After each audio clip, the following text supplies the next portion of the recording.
Dans l'univers médiatique français, Jean-Luc Reichmann. Animateur solaire, voix familière des foyers depuis des décennies, il a toujours incarné cette chaleur rassurante qui réunit les générations autour de l'écran. Pourtant, derrière les sourires éclatants, derrière l'énergie débordante avec laquelle il accueillait chaque jour ses téléspectateurs, se cachait une réalité bien plus sombre. Une vérité douloureuse que personne n'aurait pu deviner. Depuis plusieurs mois, Jean-Luc Reichmann menait un combat silencieux contre une maladie insidieuse, une ombre qui grandissait à l'abri des regards, érodant peu à peu ses forces. La nouvelle de son hospitalisation soudaine a frappé la France de plein fouet comme une déflagration. L'homme qui semblait inépuisable, l'homme dont la vitalité paraissait indestructible, a été contraint de céder face à ce mal invisible. Les images de son transfert, filtrant à travers quelques témoins anonymes, ont glacé le sang. Jean-Luc, affaibli, le regard éteint, escorté discrètement vers un établissement hospitalier où l'attendaient des spécialistes déjà alertés de la gravité de son état. Dans les couloirs blancs et silencieux de l'hôpital, là où se jouent les destins les plus fragiles, se préparait désormais l'une des batailles les plus éprouvantes de sa vie. On parle d'une maladie insidieuse tapie depuis des mois. Les proches l'affirment. Jean-Luc avait senti les premiers signes bien avant son hospitalisation. Une fatigue persistante, un souffle court après ses tournages, de violentes douleurs nocturnes qu'il taisait par pudeur, par désir de protéger son entourage et son public. Lui qui, à l'écran, continuait de rayonner, rentrait chez lui vidé, luttant contre ce corps devenu traître. Mais fidèle à son tempérament, il refusait de plier. Il pensait pouvoir vaincre seul, avec cette force intérieure qui avait déjà guidé chacun de ses pas dans l'existence. Quand enfin le diagnostic est tombé, le monde de Jean-Luc s'est fissuré. Les médecins ont prononcé ces mots redoutés, froids, tranchants comme une lame. Un mal grave, sournois, qui ronge et qui s'installe. Une maladie qu'il portait en silence depuis des mois, peut-être des années, sans savoir qu'elle progressait, inexorable, implacable. Pour l'animateur adoré de millions de Français, c'était l'annonce d'une nouvelle vie, faite non plus de projecteurs et d'applaudissements, mais de bilans médicaux, de perfusions et de batailles quotidiennes contre la douleur. La France a découvert cette vérité avec effroi. Comment imaginer que celui qui apportait chaque midi de la joie et de la légèreté pouvait, dans le même temps, sombrer dans une telle détresse physique? Les réseaux sociaux se sont embrasés, les messages d'amour ont afflué, les hommages à son courage se sont multipliés. Car Jean-Luc Reichmann, au-delà de son statut d'animateur, incarne quelque chose de rare. Une proximité sincère, une bienveillance naturelle qui fait de lui presque un membre de chaque famille française. À l'hôpital, son quotidien n'a plus rien de commun avec celui d'hier. Des journées ponctuées d'examens interminables, des nuits interrompues par le balai des infirmières, des heures à contempler le plafond stérile de sa chambre, en se demandant s'il reverra la lumière des plateaux. Ses proches, bouleversés, se relayant à son chevet. Sa compagne, figure discrète mais pilier inébranlable, refuse de quitter les lieux. Ses enfants, l'âme en lambeaux, s'accrochent à chaque sourire esquissé, à chaque mot encore prononcé malgré la fatigue qui l'écrase. Mais au milieu de cette atmosphère pesante demeure une force incroyable. Jean-Luc Reichmann n'a jamais été un homme ordinaire. Il a bâti sa carrière sur la résilience, lui qui dès son enfance avait affronté les moqueries et les regards cruels en raison d'une particularité physique. Il avait transformé cette fragilité en puissance, en moteur, en lumière. Aujourd'hui encore, face à la maladie, il mobilise ce même courage, cette même dignité. « Je ne céderai pas », aurait-il confié à un proche. Des mots simples mais bouleversants, reflet de la grandeur d'un homme qui refuse de s'effondrer. Les médecins eux-mêmes, malgré leur devoir de réserve, ne cachent pas leur admiration. Ils décrivent un patient combatif, qui interroge, qui veut comprendre chaque traitement, qui sourit encore au personnel soignant malgré la douleur. Il nous remercie chaque jour comme s'il voulait nous donner la force de continuer, alors que c'est lui qui devrait la recevoir, raconte une infirmière émue aux larmes. Cette attitude force le respect, bouleverse jusqu'aux plus endurcis. À travers cette épreuve, Jean-Luc Reichmann incarne plus que jamais un symbole. Symbole de courage, de dignité, mais aussi de cette humanité fragile que nous partageons tous. Son histoire n'est pas seulement celle d'une célébrité touchée par la maladie. Elle est le miroir de toutes ces vies bouleversées du jour au lendemain, par un diagnostic implacable. Elle rappelle que derrière les sourires des écrans se cachent parfois des souffrances muettes, des combats invisibles. Et pourtant, l'homme continue de fasciner, de fédérer. Son absence des plateaux laisse un vide immense, une sorte de silence inhabituel dans les foyers. Mais paradoxalement, sa fragilité le rend plus grand encore. Comme si dans cette lutte, désespérée contre l'injustice de la maladie, il révélait une grandeur supérieure, une noblesse intérieure qui dépasse largement les frontières de la télévision. Jean-Luc Reichmann, l'animateur, devient Jean-Luc Reichmann, l'homme universel, le frère, le père, le compagnon que chacun voudrait avoir à ses côtés dans l'adversité. Les jours passent, et chaque bulletin médical devient une nouvelle attente, un nouveau frisson. La France retient son souffle, oscillant entre espoir et crainte, priant pour des nouvelles rassurantes. Les téléspectateurs, qui l'ont accompagné dans ses plus grands succès, l'accompagnent désormais dans son combat le plus intime. Des anonymes envoient des lettres, des enfants dessinent des soleils et des arcs-en-ciel pour lui redonner un peu de force. Cette vague de soutien immense prouve à quel point Jean-Luc n'est pas un simple animateur. Il est une part vivante de notre mémoire collective. Et dans sa chambre d'hôpital, malgré la perfusion et la pâleur, malgré la fatigue qui s'alourdit chaque jour, une étincelle brise encore dans ses yeux. Cette étincelle d'un homme qui n'abandonnera jamais. Cette étincelle d'un combattant qui, même au bord du gouffre, continue d'illuminer ceux qu'il aime.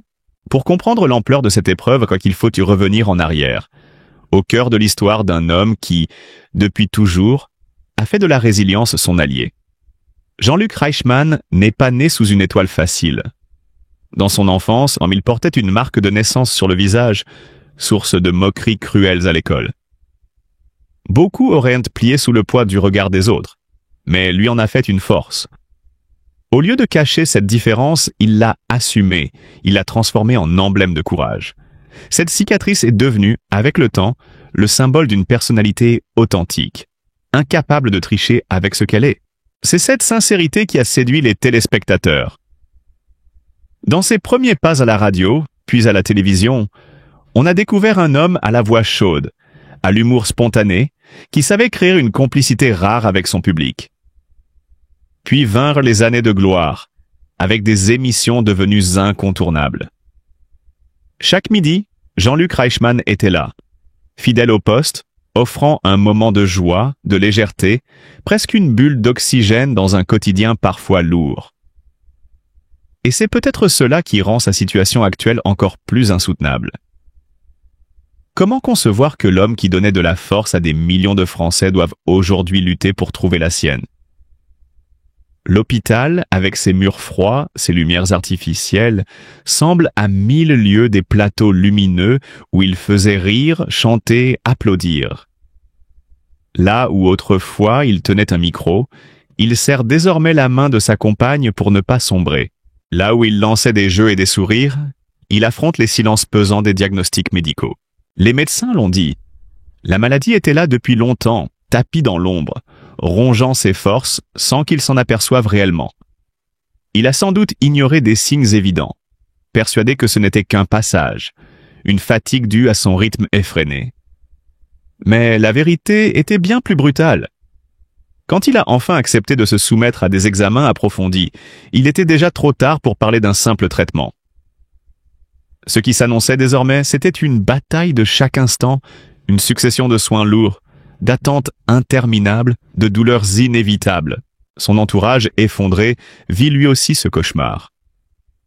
Sa mère, âgée, pleure en silence, impuissante face à la souffrance de son fils. Ses enfants, désemparés, essaient de rester forts mais se brisent dès qu'ils quittent la chambre. Ses amis du monde de la télévision, eux, oscillent entre discrétion et hommage public. Certains envoient des messages, d'autres viennent discrètement le voir, incapables de contenir leur émotion en le retrouvant amaigri, allongé, branché à des machines. Mais Jean-Luc, fidèle à lui-même, refuse la pitié. Ne me regardez pas comme un malade, Je suis toujours Jean-Luc, aurait-il soufflé à l'un de ses amis venus lui rendre visite. Ces mots résonnent comme un cri de dignité, un refus catégorique de se laisser réduire à une condition médicale.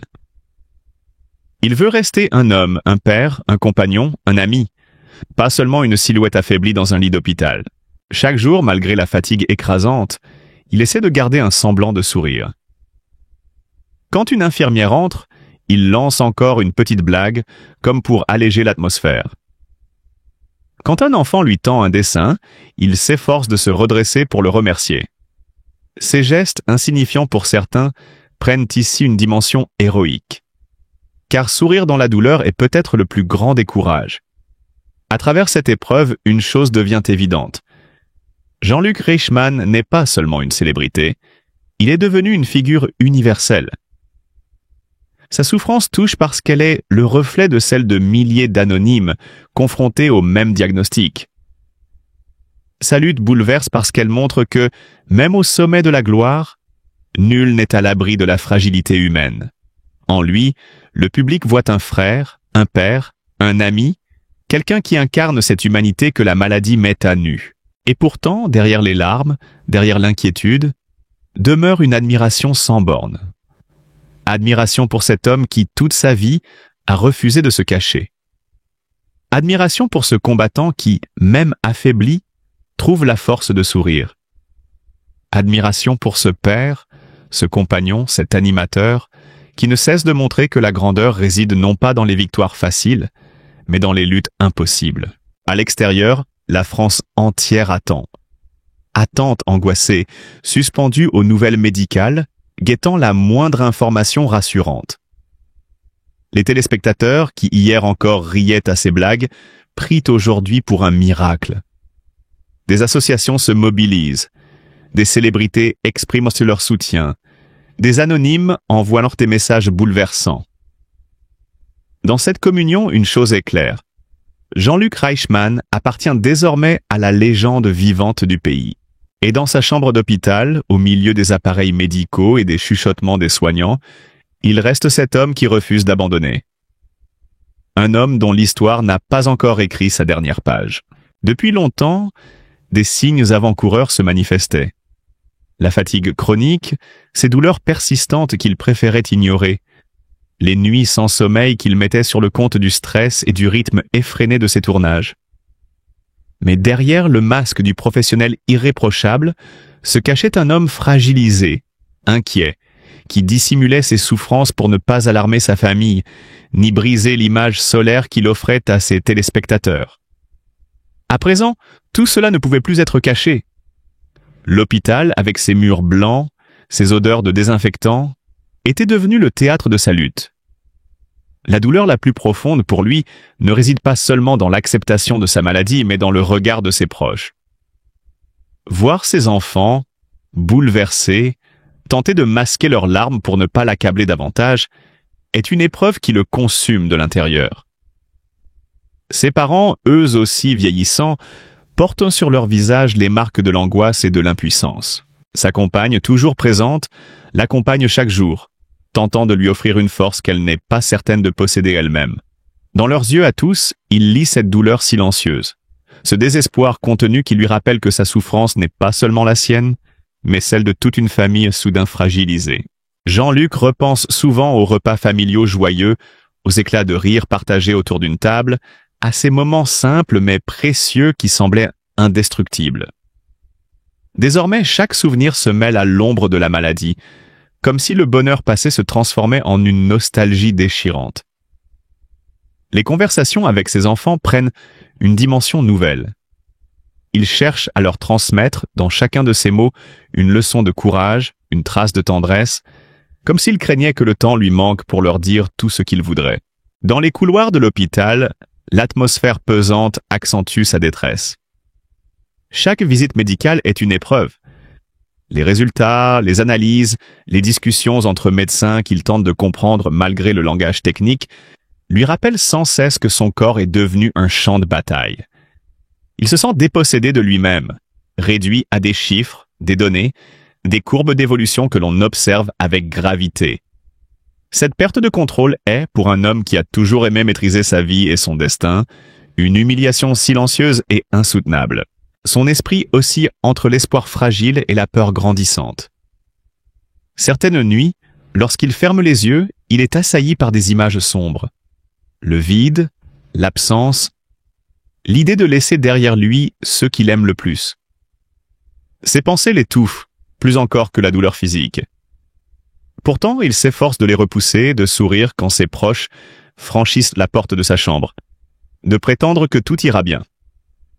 Mais une fois la nuit tombée, lorsqu'il reste seul avec ses angoisses, le masque tombe et les larmes qu'il contenait coulent librement.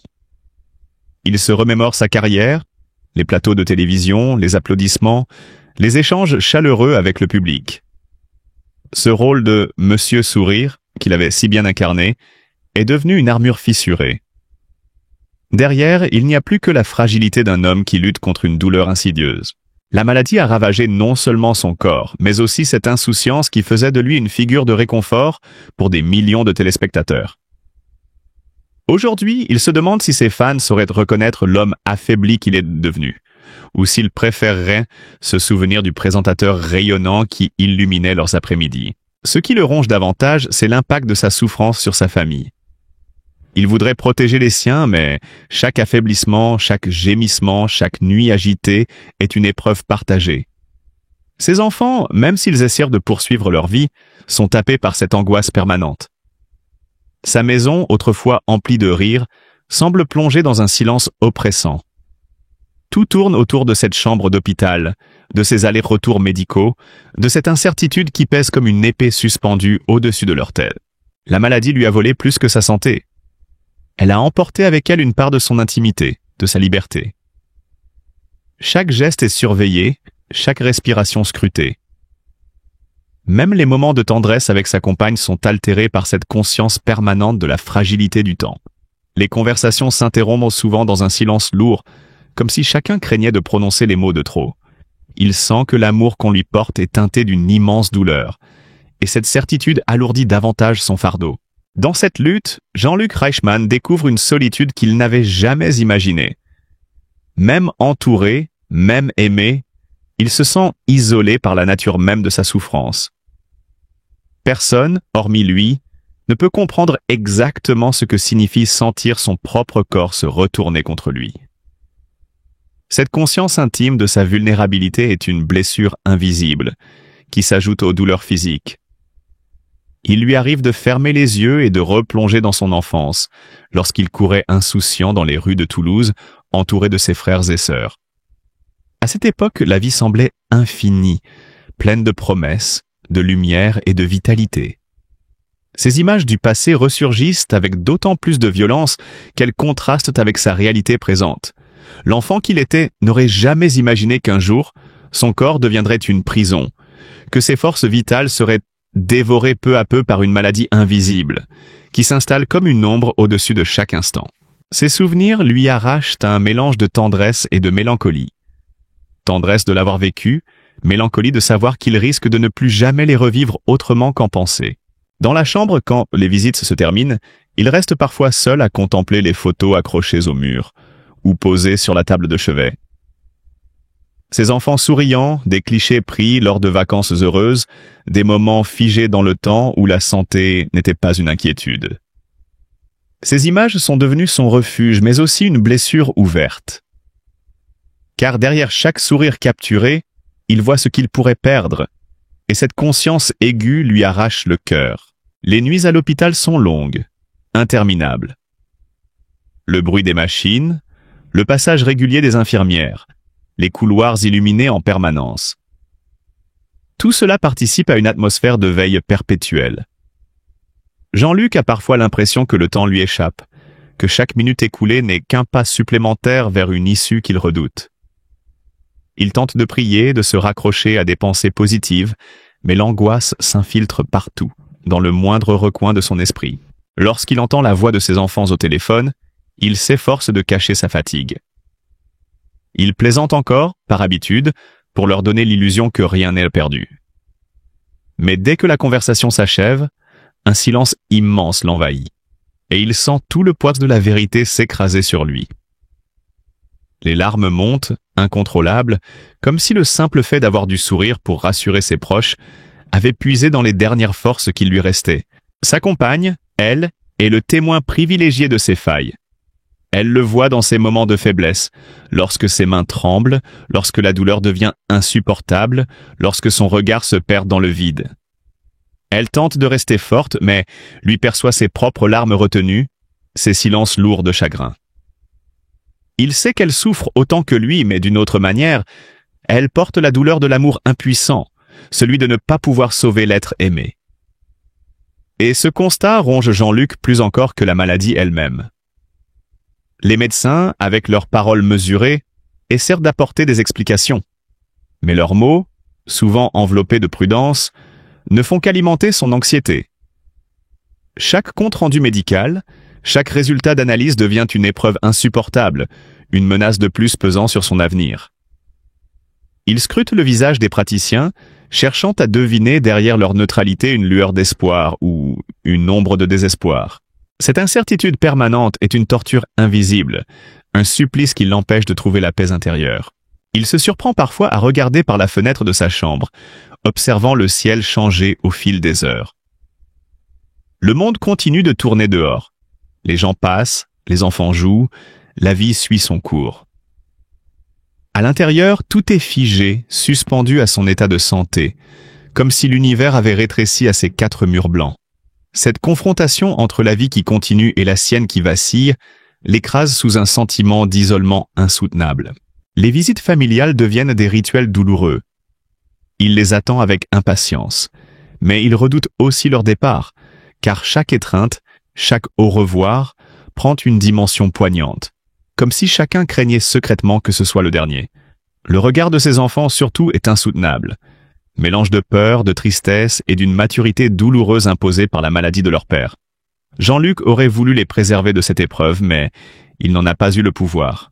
Il se remémore également ses succès professionnels, les rires partagés avec le public, les tournages marqués par l'énergie collective.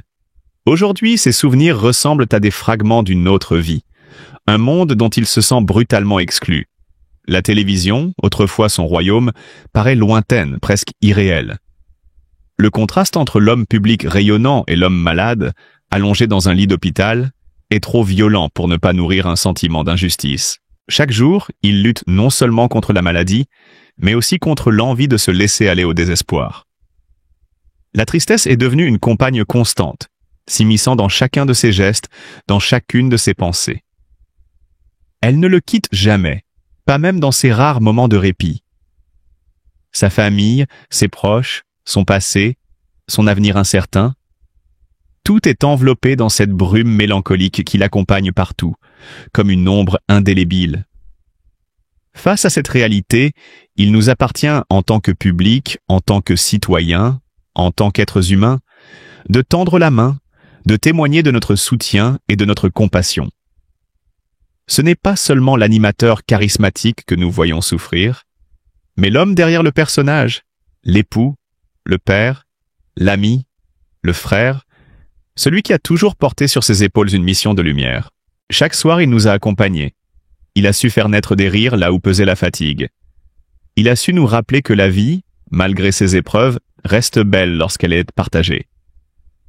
Et aujourd'hui, alors que son propre chemin s'assombrit, il a besoin que nous soyons là, à notre tour, pour lui rendre un peu de cette tendresse qu'il a si généreusement offerte. Il y a dans la maladie une cruauté silencieuse. Elle isole, elle fragilise, elle transforme les jours en une suite d'attentes et de craintes. Pour Jean-Luc Reichmann, chaque instant à l'hôpital est une lutte à la fois physique et morale. On imagine l'odeur des désinfectants, la lumière froide des néons, les bruits des machines qui rythment ses nuits sans sommeil. On imagine aussi la détresse de ses proches, contraints de contempler l'impuissance, le regard voilé par les larmes, le cœur serré par la peur de perdre celui qui leur est cher. Et pourtant, dans cette épreuve, il existe une force invisible, celle de l'amour et de la solidarité. Nous, spectateurs de sa vie publique, portons aussi une responsabilité. Nous avons ri à ses traits d'esprit, nous avons partagé ses enthousiasmes, nous avons trouvé réconfort dans sa chaleur humaine. Aujourd'hui, il nous revient de transformer cette admiration en un élan de tendresse collective. Envoyer une pensée, une prière, un mot doux, partager un souvenir heureux, exprimer notre gratitude pour tout ce qu'il nous a donné. Chacun de ces gestes, même infimes, devient un rayon de lumière dans son combat. Car au-delà des caméras, au-delà du décor des plateaux de télévision, Jean-Luc Reichmann est un homme comme nous, vulnérable, sensible, marqué par la souffrance. La maladie ne distingue pas les célébrités des anonymes. Elle s'abat avec la même brutalité, rappelant la fragilité de chaque existence. C'est précisément pour cela que notre empathie est essentielle. Elle répare symboliquement ce que la douleur détruit. Elle redonne un souffle d'humanité dans un univers médical où tout semble impersonnel. En ce moment, il est vital de se souvenir que la notoriété ne protège de rien. Jean-Luc Reichmann, ce colosse de bonne humeur que nous pensions invincible, est désormais prisonnier d'une réalité à laquelle il n'était pas préparé. Les mois de souffrance silencieuse qui ont précédé son hospitalisation témoignent de son courage immense, mais aussi de sa solitude. Combien de fois a-t-il caché une grimace derrière un sourire? Combien de fois a-t-il fait passer le bonheur des autres avant le sien? Aujourd'hui, il ne peut plus lutter seul. Il a besoin de la chaleur d'un pays qui l'aime et qui lui doit tant. C'est donc à nous, collectivement, de l'entourer.